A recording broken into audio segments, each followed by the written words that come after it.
If you are new to Daily World, today is an excellent day to subscribe. Hit the button and the notification bell right now. Because what the United States government released yesterday is something they have been sitting on for 84 years.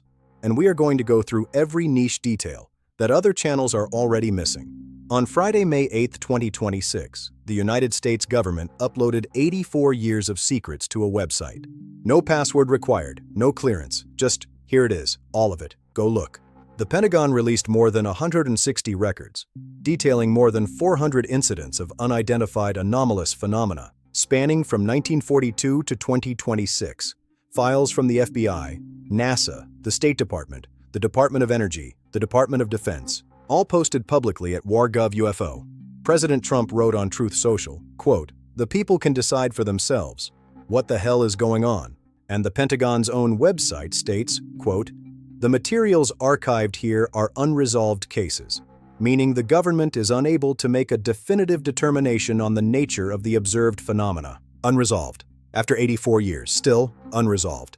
Before we open yesterday's files, you need to understand the program that came before them. In 1952, the United States Air Force launched Project Blue Book, the official military investigation into UFO sightings. Named after the blue exam booklets used in American colleges, because the Air Force wanted to signal intellectual seriousness. Over 22 years, they logged 12,618 cases. They resolved 11,017, and 701 they officially marked as unknown, forever.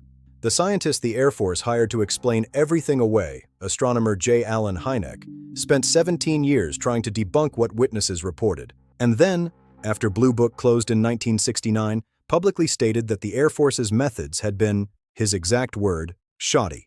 The CIA's Robertson panel, in a private session in 1953, had already told investigators their job was not to find truth, but to, quote, reduce public concern. 701 cases that nobody could explain. A program designed not to find answers, but to close the question.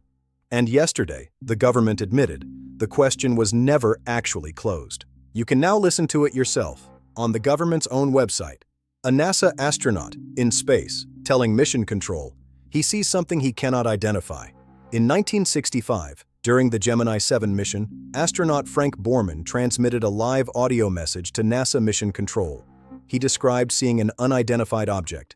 He referred to it, using the military term, as a bogey. A bogey, not debris, not a star, not his own spacecraft. A bogey, the word fighter pilots use for an unidentified aircraft that may be hostile. Frank Borman was not a conspiracy theorist. He was one of NASA's most decorated astronauts, who would later command Apollo 8, the first mission to orbit the moon. He also reported seeing particles in space, in the same transmission.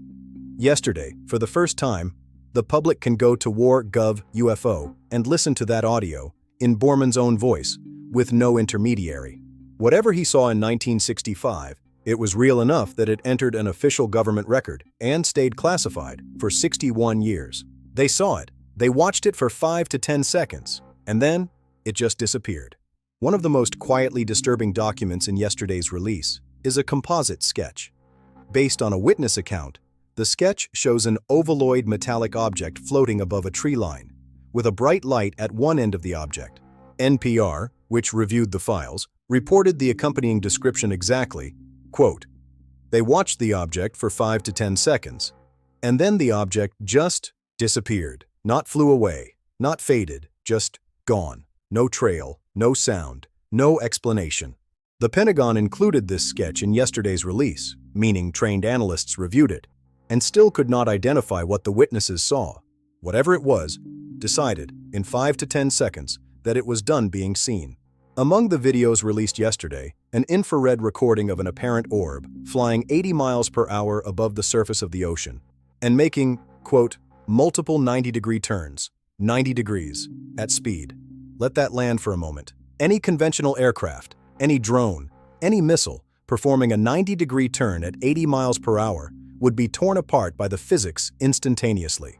The structural forces required would shatter any known material. Any human or electronic system inside would be destroyed by the G-force in a fraction of a second.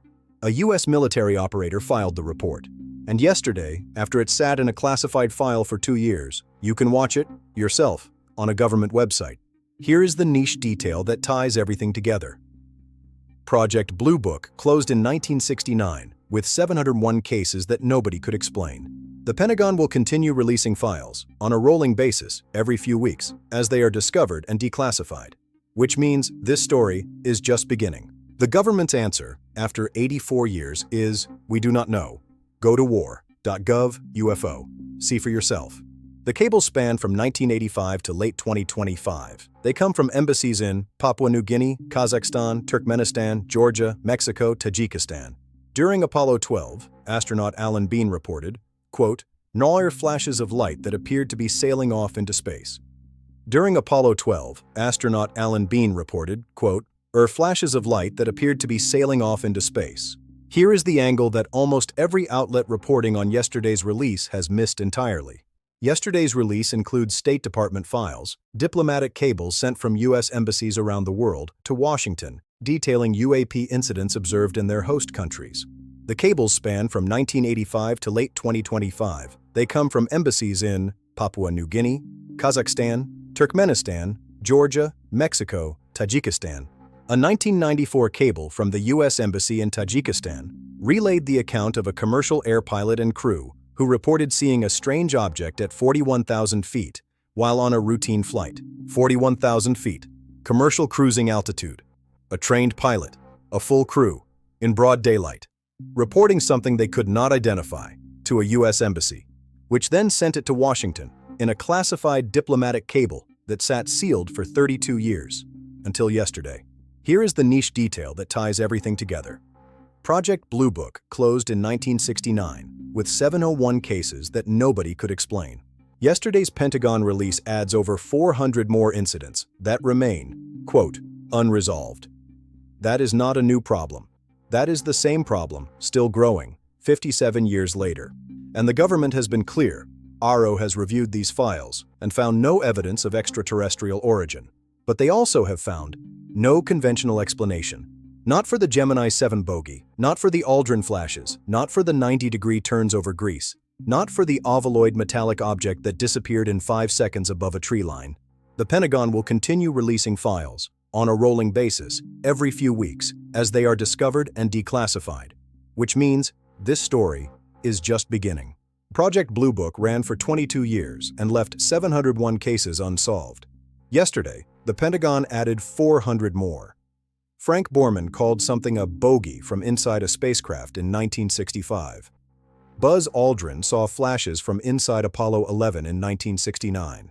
A trained military operator watched an object make physics-defying turns over the ocean and filed a report that sat classified for 2 years. And an ovaloid metallic craft hovered above a tree line, was watched for 5 to 10 seconds, and then just disappeared. The government's answer, after 84 years, is, "We do not know. Go to war.gov UFO. See for yourself." And then come back here and tell me, in the comments, what you think. Subscribe to Daily World, because as the government releases more tranches, we will cover every file, every incident, every detail that matters.